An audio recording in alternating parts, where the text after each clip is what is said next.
Hello friends, मैं विनय Jain vigil IAS आप सभी लोगों का स्वागत करता हूं।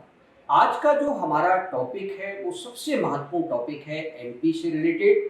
टॉपिक का हमारा नाम है मध्य प्रदेश आर्थिक सर्वेक्षण 2022-23 मध्य प्रदेश इकोनॉमिक सर्वे 2022-23। इस पर हमने 10 क्वेश्चन सिलेक्टेड लिए हैं जो आगामी परीक्षाओं में आपको काफी हेल्पफुल हो सकते हैं। आइए फटाफट हम एक एक करके क्वेश्चंस को देखते हैं। स्थिर भाव पर मध्य प्रदेश का राज्य सकल घरेलू उत्पाद कितना रहा, यानी स्टेट ग्रॉस डोमेस्टिक प्रोडक्ट कितना रहा। विकल्प ए है 6,689 करोड़ रुपए, विकल्प बी है 6,43,124 करोड़ रुपए, विकल्प सी है 5,43,124 करोड़ रुपए और विकल्प डी है 4,03,124 करोड़ रुपए। आपको चारों विकल्पों में से एक विकल्प सही चुनना है। फटाफट आप हमको चुन के बताइएगा। जब तक हम आपको आंसर बताते हैं, विकल्प बी सही, यानी याद कर लें आप लोग 6,43,124 करोड़ रुपए हमारे मध्य प्रदेश का स्टेट ग्रॉस डोमेस्टिक प्रोडक्ट है। अब हम दूसरे प्रश्न को देखते हैं। दूसरा प्रश्न हमारा है स्थिर भाव पर मध्य प्रदेश के प्राथमिक क्षेत्र की वृद्धि दर कितने प्रतिशत अनुमानित की गई है, यानी जो मध्य प्रदेश का प्राइमरी सेक्टर है जिसे हम मोटे तौर पर एग्रीकल्चर कहते हैं, उसका आपको ग्रोथ रेट बताना है, वो भी कांस्टेंट प्राइस पर। आपके सामने विकल्प हैं ए 5.42%, विकल्प बी 5.24%, विकल्प सी 9.99% और विकल्प डी है 4.44%। आपको चारों विकल्पों में से एक सही विकल्प को फटाफट चुनना है। तो बताइए कौन सा विकल्प सही होगा। तो आपका विकल्प सही है 5.24%। 5.42 जो परसेंट दिया है वो हमारी इंडस्ट्रियल ग्रोथ रेट है। तो याद रखिएगा, ये आपको याद रखना है। ओके, अब हम तीसरे प्रश्न को देखते हैं। तीसरा प्रश्न हमारा है कि मध्य प्रदेश की जो प्रति व्यक्ति आय है वो कांस्टेंट प्राइस पर कितनी रही। विकल्प आपके सामने है 65,023 रुपए, विकल्प बी है 61,534 रुपए, विकल्प सी है 1,40,583 रुपए और विकल्प डी है 1,21,594 रुपए। आपको इन चारों विकल्पों में से फटाफट एक विकल्प चुनना है। कंडीशन दी हुई है, स्थिर भाव पर आपको बताना है। फटाफट आप बताइएगा।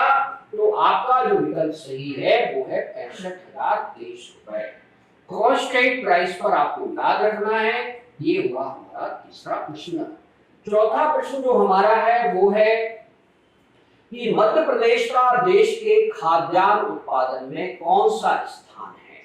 पहला विकल्प है तीसरा यानी थर्ड, विकल्प बी है पहला यानी फर्स्ट, विकल्प सी है दूसरा और विकल्प डी है चौथा। इन चारों विकल्पों में से आसान प्रश्न है, फटाफट आपको बताना है कि फूड ग्रेड प्रोडक्शन में हमारा जो प्रदेश है वो कहां स्टैंड करता है। ठीक है, तो आपको पोजीशन यहाँ पे बताना है। सोचिएगा फटाफट क्या विकल्प हो सकता है। तो हम second leading grain producing state है, पहला है यूपी, ये याद आपको रखिएगा। अब हम पांचवें प्रश्न को देखते हैं। पांचवा जो हमारा प्रश्न है उसमें ये बताना है कि अनुमानित राजकोषीय घाटा कितना रहा, यानी एस्टिमेटेड फिस्कल डेफिसिट इज। ठीक है, अब यहाँ पे विकल्प आपके सामने है। विकल्प ए दिया गया है 52,511 करोड़ रुपए, विकल्प सी दिया हुआ है 43,283 करोड़ रुपए और विकल्प सी है 49,869 करोड़ रुपए और विकल्प डी है 55,670 करोड़ रुपए।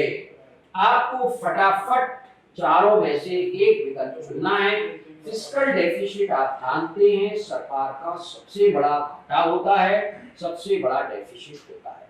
तो आपको फिस्कल डेफिसिट का साइज बताना है, वो भी इसमें अमाउंट में बताना है। फटाफट आप सोचिएगा, इसका विकल्प सही है A, यानी 52,511 करोड़। याद रखना है आपको। मध्य प्रदेश आर्थिक सर्वेक्षण का फिर एक प्रश्न है। इसमें पूछा गया है कि मध्य प्रदेश को बाह्य सहायता यानी एक्सटर्नल जो असिस्टेंस मिलता है तमाम परियोजनाओं के लिए, जैसे कि वर्ल्ड बैंक से, जैसे कि न्यू डेवलपमेंट बैंक से, जैसे कि एशियन डेवलपमेंट बैंक से, या कोई बायलैटरल जो हमारी ट्रीटी होती है उनके तहत, जैसे कि जापान से। तो आपको यहाँ पर प्रश्न समझ में आ गया होगा। अब प्रश्न का आपको उत्तर चुनना है। विकल्प ए है 1,189 करोड़ रुपए, विकल्प बी है 2,309 करोड़ रुपए, विकल्प सी है 3,973 करोड़ रुपए और विकल्प डी है आपका 1,370 करोड़ रुपए। चारों विकल्पों में से एक विकल्प आपको सावधानी से चुनना है, ध्यान रखिएगा, है ना। फटाफट आप आंसर करिएगा। तो इसका आंसर है 2,309 करोड़ रुपए। यानी आपको जो अमाउंट पूछा जा सकता है, प्रतिशत भी पूछा जा सकता है, दोनों बातें आपको याद रखना है। तो ये बात हुई हमारे छठे प्रश्न का। फटाफट हम सातवां प्रश्न देखते हैं। पुनः प्रश्न आपका मध्य प्रदेश इकोनॉमिक सर्वे से है। इसमें पूछा गया है 31 मार्च 2022 यानी 31 मार्च 2022 तक मध्य प्रदेश का जो डेट जीडीपी रेशियो है वो कितना था, यानी ऋण जीडीपी अनुपात कितना था बताना है। प्रतिशत में विकल्प ए है 22.6%, विकल्प बी है 29%, विकल्प सी है 25.75% और विकल्प डी है 31.3%, 31.3%। फटाफट सोचिएगा और बताइएगा क्या आंसर हो सकता है। तो इसका आंसर है 29%, यानी विकल्प बी सही है। याद हो गया होगा आप लोगों को। चलिए सातवां प्रश्न हमारा फिर से मध्य प्रदेश इकोनॉमिक सर्वे पर आधारित है। इसमें पूछा गया है कि जो बैंकिंग सर्विस है उसमें किस बैंक का सबसे अधिक योगदान है, यानी बैंकिंग सर्विस में सर्वाधिक कंट्रीब्यूशन किस बैंक सेक्टर का है। विकल्प ए है सार्वजनिक क्षेत्र के बैंक, जिसे हम पब्लिक सेक्टर बैंक्स कहते हैं, पीएसबी। विकल्प बी है निजी क्षेत्र के बैंक यानी private service bank, PSB.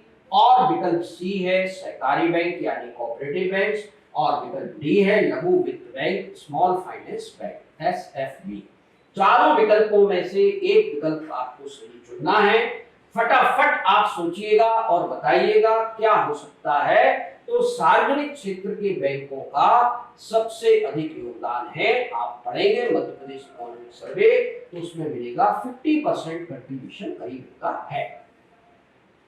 Next है सेकंड लास्ट क्वेश्चन है हमारा कि 100% डिजिटल लेन देन वाले जिलों में कौन एक जिला शामिल नहीं है। आपको मालूम होगा, अगर आपने सर्वे पढ़ा होगा तो मध्य प्रदेश के 3 जिले ऐसे हैं जिनमें डिजिटल ट्रांजैक्शंस 100% किस माध्यम से हो रहे हैं, आपके इलेक्ट्रॉनिक माध्यम से हो रहे हैं। विकल्प ए है बैतूल, विकल्प बी है इंदौर, विकल्प सी है विदिशा और विकल्प डी है ग्वालियर। अगर आपने पढ़ा होगा तब आप इस प्रश्न को समझ पाएंगे। तो फटाफट आपको आंसर करना है। तो इसका आंसर है जनाब ग्वालियर। ठीक है, अब हम लास्ट प्रश्न को देखते हैं। लास्ट प्रश्न हमारा है कि एमपी इकोनॉमिक सर्वे के अनुसार आपको ये बताना है कि भारत की जो जीडीपी है यानी ग्रॉस डोमेस्टिक प्रोडक्ट है, यानी जो सकल घरेलू उत्पादन है, उसमें मध्य प्रदेश का योगदान पिछले वर्ष की तुलना में अब कितना प्रतिशत बढ़ गया है। तो आपको सामने विकल्प हैं। ए 4.8%, विकल्प बी है 4.3%, विकल्प सी है 3.6% और विकल्प डी है 5.9%। प्रश्न तो समझ में आ गया ना आपको। फटाफट आंसर करना है आपको जनाब। तो देखिए इसका उत्तर सही है 4.8%। तो ये हमारे प्रश्नों का आज आपके साथ डिस्कशन था। फ्रेंड्स, आपको ये डिस्कशन कैसा लगा और आप हमसे क्या अपेक्षाएं रखते हैं नेक्स्ट वीडियोस में, हम उसको तभी डिस्कस कर पाएंगे जब आप हमको बताएंगे। तब तक के लिए धन्यवाद, नमस्कार।